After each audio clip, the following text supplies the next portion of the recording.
오늘 우리는 추수감사주일을 맞아 하나님께 감사의 예배를 드리고 있습니다. 올 한 해 동안 우리에게 베푸신 하나님의 은혜를 돌아보며 감사의 마음을 올려드리는 귀한 시간이지요. 가만히 생각해 보면 추수감사주일 이 하루만 감사를 드리는 것은 아니지 않습니까? 매일매일 우리의 삶에 감사를 드려야 할 항목들이 얼마나 많이 있습니까? 아침에 눈을 뜨고 일어날 수 있다라는 것. 제가 예전에 한번 설교 시간에 그 말씀을 드렸던 것 같아요. 제가 몸이 아주 안 좋았을 때 어떤 두려움이 있었냐 하면은 잠을 자다가 이대로 그냥 아침에 눈을 뜨지 못할 수도 있다라는 그런 두려움.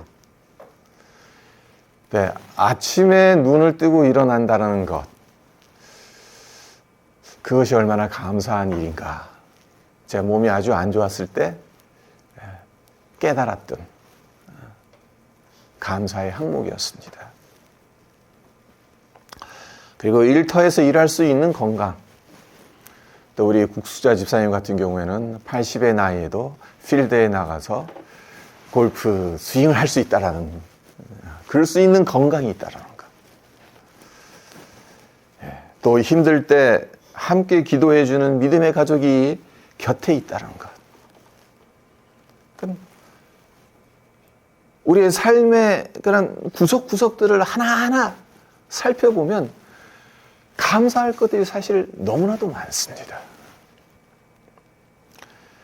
그렇습니다. 추수감사주일의 감사는 한 해의 결실을 돌아보며 드리는 감사일 뿐만 아니라 평범한 일상 속에서 하나님을 기억하고 감사하며 살자는 다짐의 날이기도 합니다.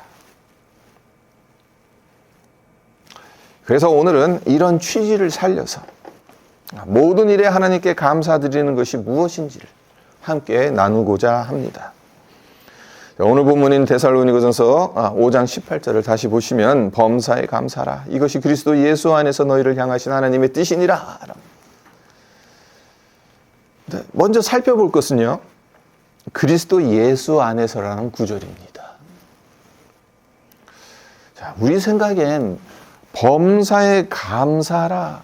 이것이 너희를 향하신 하나님의 뜻이니라 라고 말해도 충분할 것 같은데 사도 바울은 굳이 그리스도 예수 안에서라는 이 말을 덧붙입니다. 범사에 감사라고 하면서 이는 그리스도 예수 안에 있는 하나님의 뜻이다. 그리스도 예수 안에서라는 이 말을 덧붙이는 이유가 무엇일까?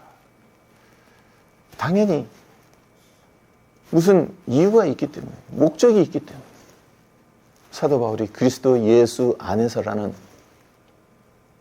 이것을 덧붙였겠죠. 이렇게 생각을 해봤습니다. 우리 힘으로 범사에 감사하는 법을 만들어내라는 말이 아닌 겁니다.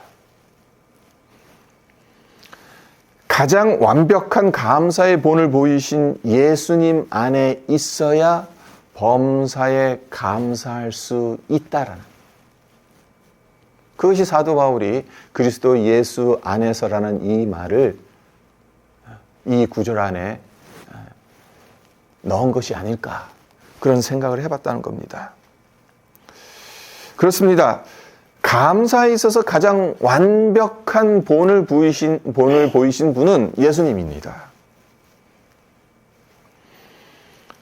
예수님의 공생애를 들여다보면 예수님은 어떤 상황에서도 모든 일에 하나님께 감사를 드리셨지요.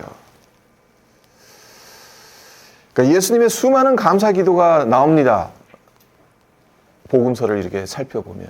그 중에 제가 생각하는 백미는 나사로의 무덤 앞에서 드리신 예수님의 기도라고 생각을 합니다. 그러니까 마리아와 마르다가 예수님께 우리 오라버니 나사로가 살아 계셨을 때 오셔서 고쳐주셨으면 얼마나 좋았습니까? 왜 이제 오셨습니까? 라고 원망 섞인 절규를 했을 때 예수님께서 뭐라고 기도하셨나요? 요한복음 11장 41절에 예수님께서 어떻게 기도하셨는지, 무엇을 기도하셨는지가 나옵니다. 제가 읽어드립니다. 아버지여, 내 말을 들으신 것을 감사하나이다. 죽은 나사로의 무덤 앞에서 예수님께서 기도하신 것은 감사 기도셨습니다. 나사로는 죽은 지 사흘이 지났어요. 무덤 가까이 가면 시체 썩는 냄새로 진동을 해요. 많은 사람들은 이제 다 끝났다라고 말합니다. 예수님 오시려면 나사로 살아있을 때 오셔서 고쳐주셔야지. 다 죽고 난 후에 지금 오셔서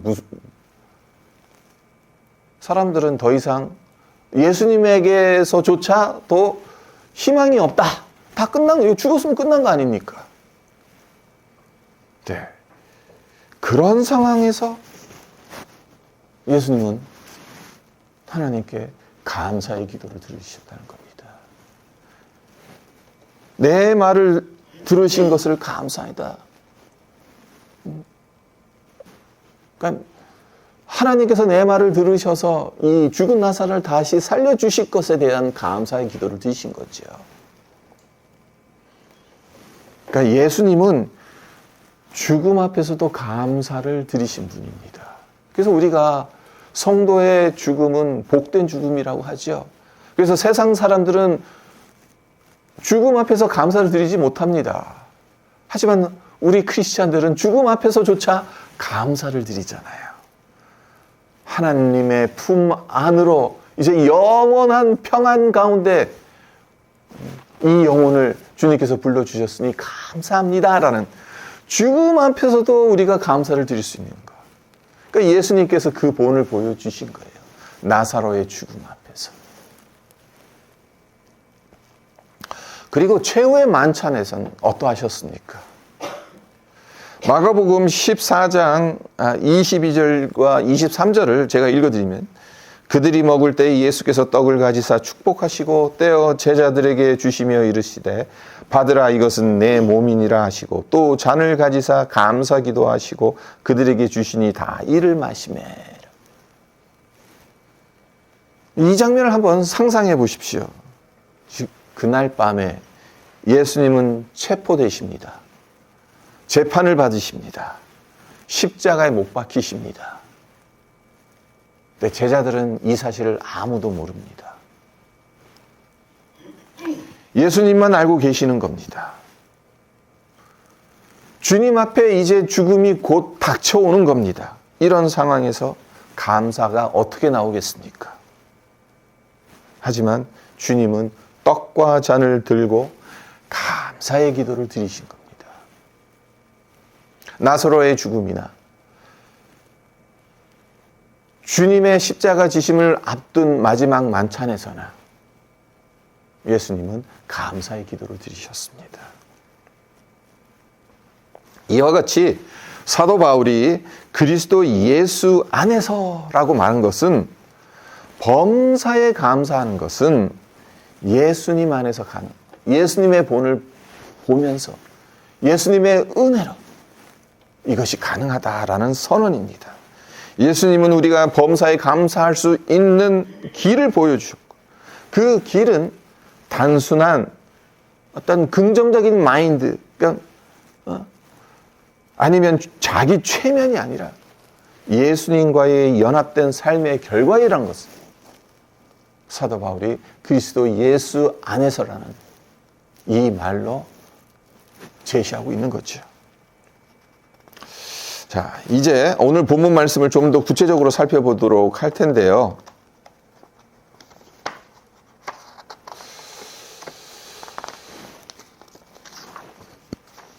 자, 범사란 말 그대로 모든 일이죠. 영어로 보면 give thanks to God in everything 이라고 되어져 있어요. in everything. 네, 범사가 모든 일을 가리키긴 하지만 단순하게 두 가지로 나눠서 한번 생각을 해보죠. 하나는 좋은 때이고 다른 하나는 나쁜 때입니다. 우리의 삶 중에 이 둘 중에 하나지요, 사실은. 좋은 때가 있으면 좋은 때 아니면 나쁜 때입니다. 그러니까 범사란 좋은 때, 나쁜 때 이 둘로 나눌 수가 있는 거예요. 좋은 때에 감사하는 거, 누워서 떡 먹듯 쉬어야 하는 것 아닙니까? 하지만 현실은 어떻습니까? 형통할 때, 잘 나갈 때, 평안할 때 당연히 그리고 마땅히 감사해야 하는데도 그렇게 하지 못할 때가 많지 않습니까? 성도 여러분, 혹시 first world problems라는 말을 들어보신 적이 있으십니까? 우리말로 하면 인류 국가의 문제 정도 될 것 같은데, 그러니까 못 사는 나라를 가리켜서 제3세계라고 이야기를 하잖아요. 영어로 하면 the third world라는 표현이거든요. 그러니까 선진국 사람들이 못 사는 나라를 third world라고 표현을 했으니까 자기네들은 잘 사니까 1등이니까 the first world라고 이렇게 표현을 한 거예요. 근데 가난과 전쟁으로 힘들게 사는 제3세계 사람들과 비교하는 거죠. 풍요로운 선진국 사람들이 일상에서 겪는 사소한 불평을 비꼬는 표현입니다. 캐나다, 우리가 살고 있는 이 나라, G7 국가 중 하나이지 않습니까? 전 세계에서 가장 잘 사는 7나라 중 하나라는 겁니다. 그런 나라에서 얼마나 많은 것들을 누리고 있습니까? 그런데도 불평이 넘쳐난다는 거죠. 네, 이 인류 국가의 문제, First World Problems라는 이것은 비꼬는 거라 그랬어요. 풍자적인 표현이라고 그랬어요. 그러니까 아주 사소한 것에 불평을 한다는 거예요. 다 갖췄는데, 풍요롭게 사는데, 사소한 것에 대해서 불평을 늘어놓는다는 거예요. 예를 들어 볼게요. 자, 요즘 신차들은, 새로 나온 자동차들은 다 후방 카메라들이 있습니다. 네, 겨울이 되면 이 후방 카메라에 서리가 낄 수 있죠. 얼어붙을 수가 있죠. 그러면 어떻게 됩니까? 후방 시야가 확보되지를 못해요. 그러니까 아주 뿌옇게 나와요. 그럼 그 후방 카메라 믿고 후진하면 큰일 나겠죠, 잘못하면. 그래서 그럼 어떻게 해야 되겠습니까? 뒤돌아봐서 후진을 해야 되는 거예요. 후방 카메라가 없던 예전 시절로 돌아가서 고개를 돌려 자동차를 후진시켜야 되는 겁니다. 이게 뭐 어려운 일입니까? 20년, 30년, 아니 그 이상으로 그렇게 해왔던 행동이에요. 하지만 많은 사람들의 입에서 제기랄 이런 불평의 말이 튀어나온다는 겁니다. 후방 카메라 보면서 편리하게 후진을 해야 되는데 고개를 들여서 힘들게 고개 돌려서 다 확인해야 돼요. 후방 카메라가 없던 시절에는 뒤를 돌아보며 후진하는 불편이 불평거리가 되지 않았는데 후방 카메라의 편리함에 익숙해진 뒤론 뒤를 돌아봐야 하는 조그마한 불편이 불만스러운 겁니다. 그리고 이것도 한번 생각해 보세요. 출근길에 스타벅스 드라이브 스루에 들러서 모닝 커피를 주문을 하려고 해요. 내 앞에 여러 대의 차가 줄 서 있어요. 한참을 기다려야 해요. 그때 어떤 생각이 들겠습니까? 왜 이렇게 느려? 괜히 짜증이 올라오죠. 하지만 가만히 생각해 보세요. 출근길에 커피 한 잔 마실 수 있는 여유와 돈이 있다라는 사실. 그 무엇보다도 그 커피를 즐길 수 있다는 평안한 일상이 있다는 것. 얼마나 감사한 일입니까? 이 두 가지 예만 봐도 좋은 나라에서 편리한 것들을 많이 누리며 살아가는데도 감사하지 못하고 불평할 때가 참 많은 것 같습니다.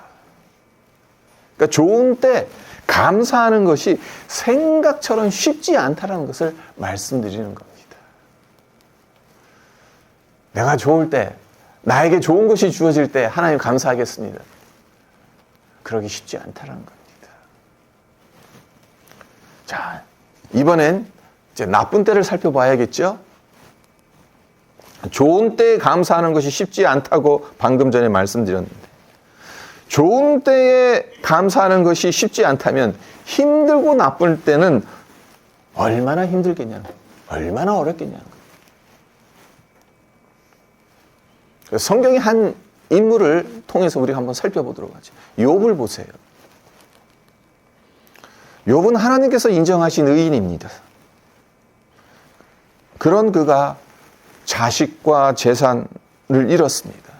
악성 종기로 고통스러운 시간을 보냈습니다. 그때 욥이 어떻게 합니까? 욥기 3장은 욥의 탄식, 욥의 괴로움을 토로하는 장입니다. 다 읽어드릴 수는 없고 3절과 4절만 읽어드릴게요. 내가 난 날이 멸망하였더라면, 사내 아이를 베었다 하던 그 밤도 그러하였더라면, 그 날이 캄캄하였더라면, 하나님이 위에서 돌아보지 아니하셨더라면, 빛도 그 날을 비추지 않았더라면, 쉽게 말해서 그 날이 없었더라면, 그 날이 어떤 날입니까? 욥이 태어난 날입니다. 그래서 욥기 3장의 1절인가 2절을 보면 욥이 자신의 생일을 저주했다라는 말도 나옵니다. 욥이 당하는 고난이 얼마나 고통스러웠으면 이런 말까지 했겠습니까? 자기 생일을 저주하고 내가 태어난 날이 아예 없었더라면 차라리 좋았을 텐데 그런 말을 했겠냐는 겁니다. 그러니까 힘들고 고통스러울 때 하나님께 감사드린다는 것이 쉽지 않다는 겁니다. 그럼 뭐가 남습니까? 범사란 좋은 때, 나쁜 때라고 했는데 좋은 때도 감사드리는 게 쉽지 않다. 나쁜 때는 더더욱 어렵다. 네, 사도 바울은 분명하게 범사에 감사라고 우리에게 권면을 하고 있거든요. 사도 바울이 이 점을 모르고 막무가내로 범사에 감사라고 말하는 것이겠어요? 아니죠. 바울은 우리가 상상 못할 만큼 많은 고난을 겪은 사람입니다. 감사하기 어려운 상황이 어떤 건지 누구보다도 잘 알았던 사람입니다. 그런 그가 범사에 감사하라고 말한 이유는 그 가운데에서도 감사할 이유가 있음을 깨달았기 때문이겠죠. 그게 무엇이냐는 겁니다. 자, 18절 끝부분을 한 번 더 보죠. 이것이 그리스도 예수 안에서 너희를 향하신 하나님의 뜻이니라. 우리가 범사에 하나님께 감사드리며 살아가야 하는 이유는 우리가 선택할 수 있기 때문이 아니라는 겁니다. 하나님의 뜻이기 때문에 그렇게 해야 한다는 겁니다. 내가 감사할 이유가 있어서 내가 선택해서 감사하는 것이 아니라 하나님의 뜻이기 때문에 내 상황이 어떠하든 상관없이 내 기분이 어떠하든 상관없이 하나님께 감사드려요.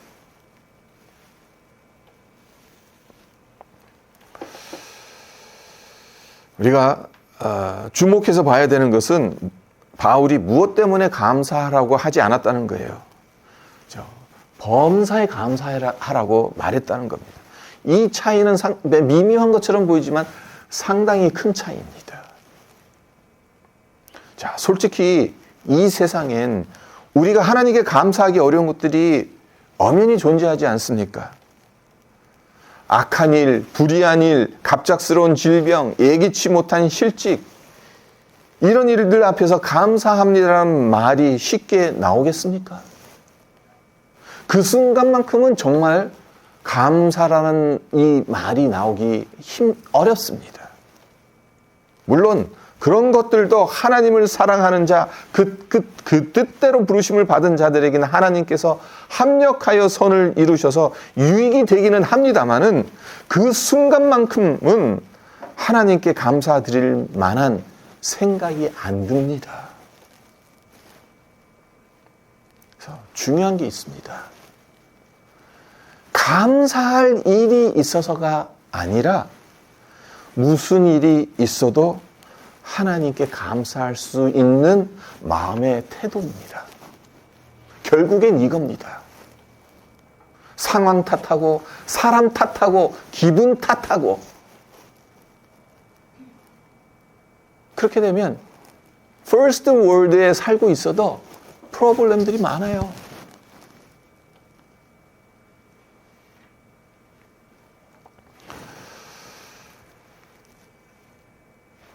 아무리 힘들고 이해되지 않는 상황이라도 하나님은 여전히 나를 사랑하시고 내 삶 속에서 일하시지 않습니까? 이 사실 하나만으로도 감사의 이유는 충분하지 않습니까?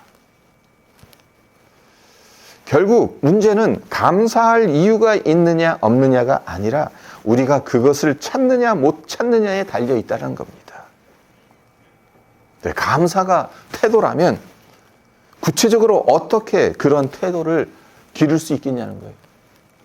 우리에게 그것을 어떻게 몸으로 터득할 수 있겠냐는 겁니다. 방법은 하나밖에 없습니다. 훈련입니다. 감사는 어느 날 갑자기 생기는 감정이 아니에요. 연습이고 훈련이에요. 매일의 평범한 일상 속에서 작은 것부터 감사하는 연습을 하며 몸으로 터득해 나가는 겁니다. 일단 아침에 출근길 막힐 때 짜증내고 불평하는 게 아니라 이 시간에 자동차 안에서 혼자 생각할 수 있는 여유를 하나님께서 주셨구나. 그렇게 한번 감사를 해보자는 거죠. 퇴근길에 피곤한 몸으로 집으로 돌아올 때 오늘도 건강하게 무사하게 일하고 하루를 마칠 수 있게 해주셔서 감사합니다. 작지만 사소하지만 그런 것들 가지고 하나님 앞에 감사하는 훈련을 해나가는 거죠. 그리고 그것이 곧 그리스도 예수 안에 있는 것입니다. 결국엔. 예수 안에 있다라는 것. 내 마음을 예수님께서 두는 거죠. 예수님께서 내 마음을 다스리시고 주관하실 것을.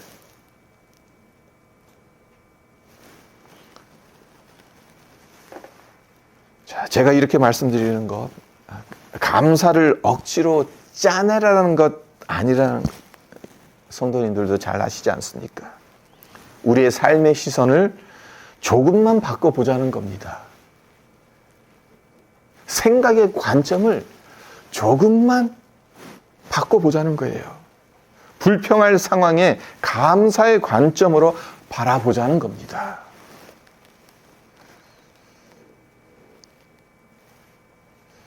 그러면 하나님께서 베푸시는 은혜의 흔적을 우리는 발견할 수 있을 겁니다. 그렇게 작고 사소한 감사를 쌓아가다 보면 감사가 습관처럼 우리 몸에 배게 될 것이고